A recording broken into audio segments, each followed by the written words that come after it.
Hello there and welcome to the best guide this side of the rim. In today's video we will cover the top 20 master habits of seasoned settlers here on the rim. There's loads of small features and nuances that even long-time players may not be aware of that can help elevate your gameplay to the next level. Whether you're a hardened Rimworld veteran or fresh-faced newbie, I'm sure you can still glean some useful tips from this list. First up, curing mental breakdowns by beating up pawns. Yeah, I don't know, this game might be a bit unrealistic. Somehow beating up pawns suffering from mental breakdowns can reset their mental state if you smack them into unconsciousness. Please do not try this IRL.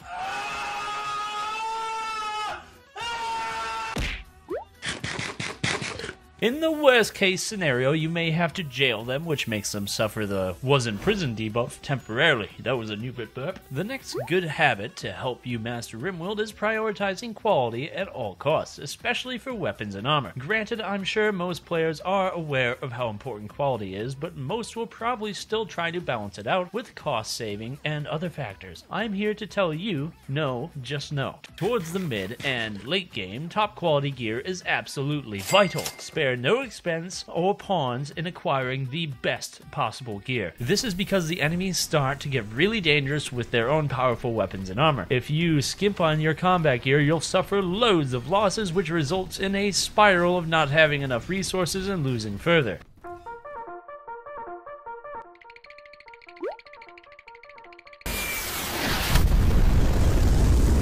Point number 3 on the list is the usage of Psychic Shock and Insanity Lances. You should always keep a few of these lances in storage. I know they're not easy to acquire, but trust me, having them will come in handy when an emergency arises. These lances are very powerful weapons with only 2 uses per lance, which is why I recommend storing a few of each type. The Psychic Shock Lance renders the target unconscious, making it useful to stop pawns on a mental break, or endangering their safety and or the safety of others. It also works on dangerous animals encroaching on your base, and you can also use it to redirect those animals towards enemies. The Insanity Lance works the opposite way. Instead of pacifying a target, it drives them into a berserk rage. Got a horde of raiders with doomsday rocket launchers approaching? Just berserk one and let him take out his friends. This lance also works on mechanoids. By the way, make sure you stockpile them. Being rich is generally a good thing, right? It's true in real life as well as Rimworld, but there are exceptions. An interesting thing you'll find skilled players doing is making sure they don't get too rich while also not being too poor, of course. Colony wealth can influence quite a few gameplay factors in Rimworld and is useful for more than just buying stuff. Keep it in mind that rich doesn't just mean in terms of silver and gold, but also food, storage, animals, and colonists. When you're below a certain wealth threshold, colonists have a low expectations mood buff, providing a substantial plus 18 mood bonus. As wealth increases, they get used to being richer, begin to expect more, and eventually lose the buff. Granted, you can keep them happy with other methods, but it's still worth trying to maintain that sweet spot if you don't need the extra wealth. Colony wealth also affects the difficulty of raids. The richer you are, the stronger raiders will be. No sense getting rich fast and losing it just as fast, because your defenses couldn't keep up. Bear in mind that wealth can sometimes increase rapidly as animals breed. If you suddenly have a huge flock of chickens because they breed too quickly, 5 minutes later, you might get a nasty surprise from raiders. Aside from managing wealth, another master habit is to set up a secondary colony or colonies once you've got enough pawns and resources to afford them. Setting up extra colonies serves a few important purposes. Firstly, they can be built for easier access to nearby resources. If you found a valuable deposit but don't want to haul stuff all the way back to your main colony, they can also act as way stations for your caravans, so you don't need to bring loads of provisions on long journeys and have more room for loot. Multiple colonies are pretty vital for certain portions of the endgame as well, especially if you're going with the Charlatan Whitestone spaceship offer win condition. Throwing grenades at fires is normally something I wouldn't recommend you do in real life, but Rimworld runs on some weird logic and not everyone's aware of this rather unusual interaction. And no, this isn't a joke about Americans and their way of solving problems. Grenades are an easy way to put out fires, assuming you have enough grenades and the fire hasn't spread too far. Just toss one at the fire and the resulting explosion will destroy it. This is also the added benefit of blowing up nearby vegetation, which gets rid of flammable material and prevents the fire from spreading further. Looks like they got fired. Okay, sorry, that was really lame. Anyway, let's take a quick break. While we're resting here, as a quick reminder, if you've enjoyed the video so far, don't forget to drop a like and subscribe to my channel as well. Hitting the like button lets me know that you like the video and helps me make content in the future. Oh, and if you want to support me further, you can subscribe to my Patreon. You can get even more exclusive content like access to the Patreon feed, Discord rules, special credits. Isn't that just amazing? Shout out to my list of loyal Patreon subscribers for their continuous support. I greatly appreciate it and wouldn't be able to get this far without you guys. Now back to learning. One of the win conditions in Rimworld is building a spaceship and taking off. To do this, you'll need to assemble each part and activate the reactor, defending it while it starts up. What some people may not know is that you can start the reactor early. Yep, that's right. You don't actually need to build the whole ship first. Once the reactor starts up, you'll trigger a 15-day defense event that requires you to fend off various enemy raids till the startup is complete. It's way easier if you only have to defend the reactor as opposed to the entire ship. Building the spaceship parts also increases your wealth, which makes raids harder, as I mentioned earlier. There's no real timer for the activation and win condition anyway, so no need to worry. Once you've cleared the defense, you can take your sweet time to complete other objectives. The roofing and indoor system in Rimworld can be pretty interesting to play around with, and also quite frustrating at times. Even veteran players may find it annoying. In particular, you'll need to fiddle with it a bit when planting during the winter. Most trees require a certain amount of ambient heat to grow, which means they'll be dormant during the winter without producing anything. There's a way around that though. Note that rooms with only a few roof tiles are still considered indoors and can be heated. This means you can still grow trees indoors during the winter. It's particularly useful in biomes where the growing season is really short, especially for stuff like, I don't know, cocoa trees. Just remove some of the roof tiles over the soil patches and plant whatever trees you want to plant. An important thing to bear in mind is that doing this leaves the room exposed and leaking heat, which means a lot of energy will be expended. You can either stack up loads of power sources or combine this method with free heat from a geothermal vent. Now let's talk a bit about cleanliness and how to improve on it. Like a lot of other Rimworld mechanics, cleanliness can be a bit weird and unintuitive. One worthwhile tip to significantly improve your cleaning efficiency is that a room's overall dirtiness is calculated as the average of how dirty all the room's tiles are. What this means is a few dirty tiles in a large room are less dirty than the same number of tiles in a small room. With this knowledge, it's better to ensure rooms that require cleanliness, such as hospital rooms, are as large as possible. Ideally, you should also place the beds as close to the door as possible so that pawns stumbling in for treatment don't dirty too many tiles with their blood. When managing a colony, power is always something you've gotta be aware of. It isn't enough to have multiple power sources like most players do. Part of mastering the game involves building redundancies for every emergency, including when routing your power grid. It's important to have a network of power lines with each power source and receiver having more than one line to work with. This way, even if one line gets destroyed by raids or other unforeseen circumstances, the grid won't fail if there are extras allowing the player to reach its destination. Losing power can be devastating to your colony, so it's best to avoid that.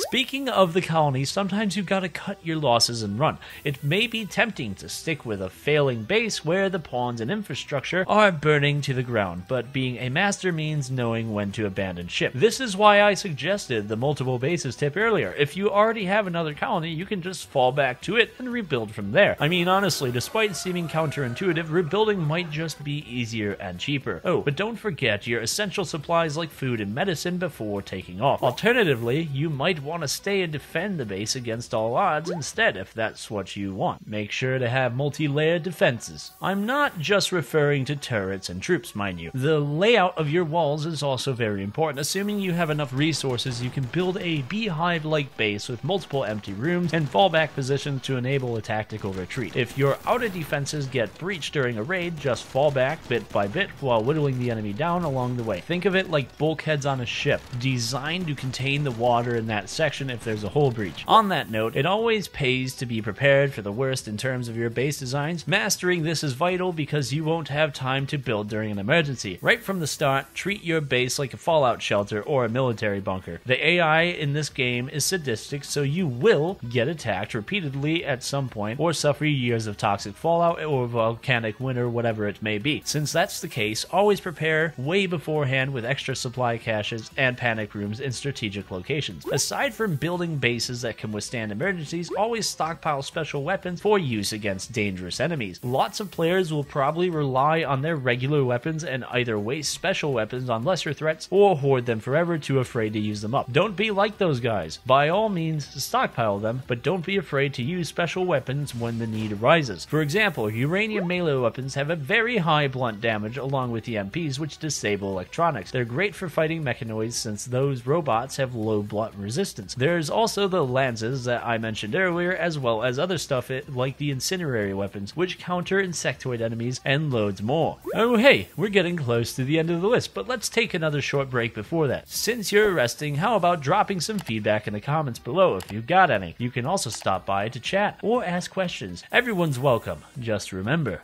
Done? Let's get back to the video then.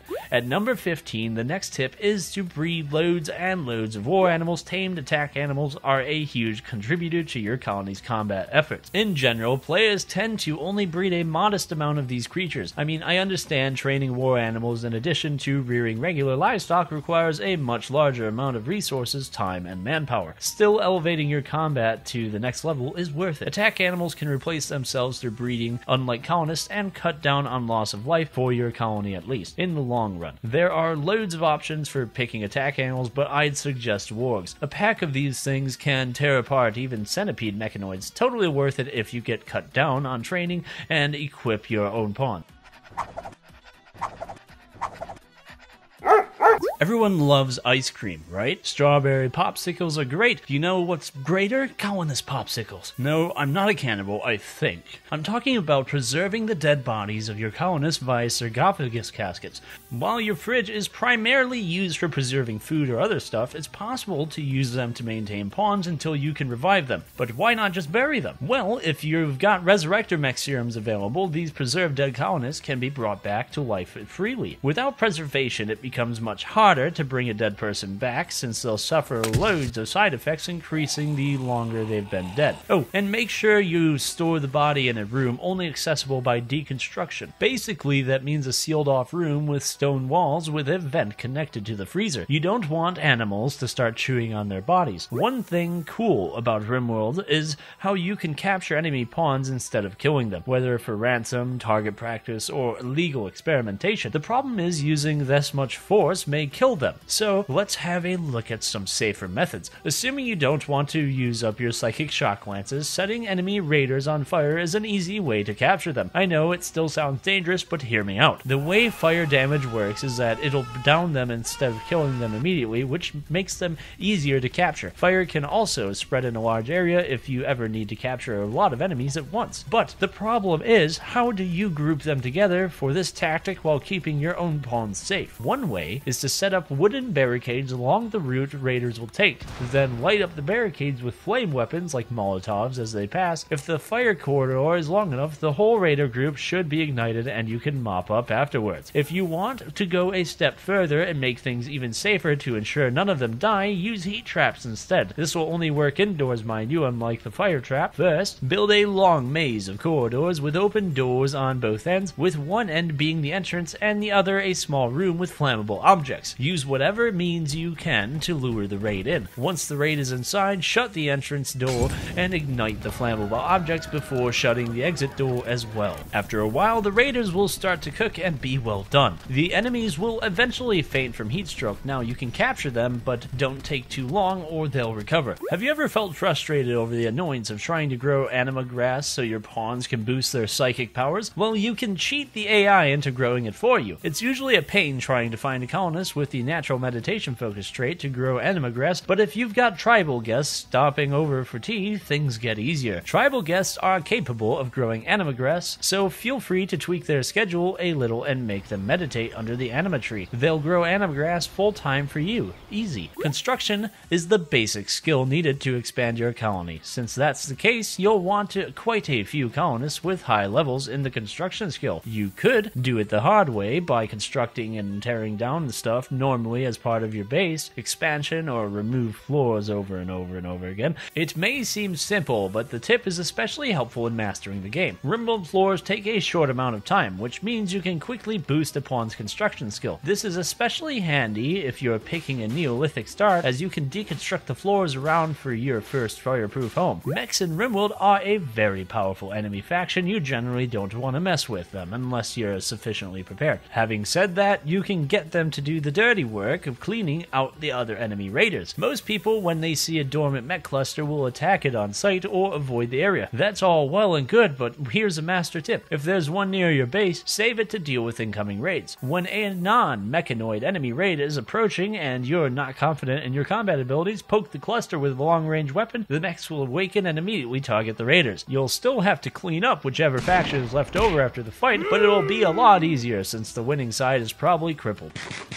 And there you have it. I hope these master habits have been a helpful guide for you guys in elevating your gameplay to the next level. If you've got any tips of your own, or feedback or questions, feel free to leave them in the comments down below. Don't forget to like this video. It lets me know that we did a good job, and I will be seeing you all in the next one.